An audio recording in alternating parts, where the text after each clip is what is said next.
friends আজি মই মোৰ লগত আছে আচাৰ্য পংকজ পাঠক ডাঙৰীয়া তো মই পংকজ পাঠক ডাঙৰীয়াৰ পৰা মই কিছুমান সৰু সুৰা কথা জানিম সেয়া হৈছে কি যে আমাৰ সাধাৰণতে চুলি সৰে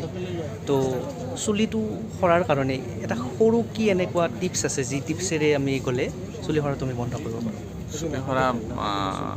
সমস্যা বহুত কাৰণত হ'ব পাৰে যিসকল মানুহৰ গেছৰ সমস্যা খুব বেছি থাকে তেওঁলোকৰ চুলি সৰে আৰু আজিকালি চেম্পু টেম্পু চব কেমিকেলে থাকে বেছিভাগ তো সেইবিলাক ব্যৱহাৰ কৰিলে চুলি সৰিয়ে থাকে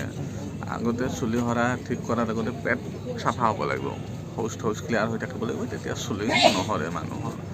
আৰু নিয়মিত আমলখি ৰস ত্ৰিফলা জুচ এইবিলাক খাই থাকিলে চুলি নসৰে যিসকলৰ সৰা আৰম্ভ হৈছে তেওঁলোকে আমাৰ এটা অল ইন ওৱান নামৰ তেল আছে সেইটো লগালে চুলি সৰা বন্ধ হৈ যায় এইটো লগত আছে নেকি এইটো অল ইন ওৱান তেল অল ইন ওৱান প্লাছ লেখা আছে আচ্ছা এইটো দিলে চুলি সৰাটো বন্ধ হ'ব নে চুলি সৰা বন্ধ হৈ যায় নতুন চুলিও আহে খুব ভাল আচ্ছা মই দেশৰ কাৰণে থৈ দিছোঁ মানুহক আৰু দ্বিতীয় কথা হ'ল আমি সাধাৰণতে কি হয় কম বয়সতে মানে চুলি পকাৰ আৰম্ভ কৰে এতিয়া সেইটো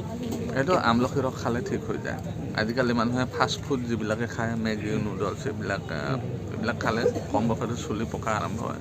সেইবিলাক বন্ধ কৰি আমলখি ৰস খাওক চুলি পকাও বন্ধ হৈ যায়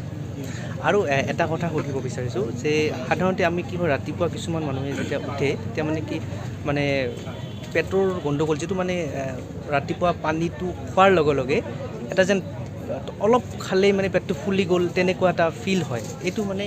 কি কাৰণ যিবিলাকে ৰাতি দেৰি কৰি ভাত খায় 11টা 12টা তেওঁলোকে ৰাতিপুৱা পানী খাব নোৱাৰে পানী খালে তেওঁলোকৰ তেনেকুৱা ফুলি যায় পেটটো ৰাতি সোনকালে খাদ্য খাব লাগে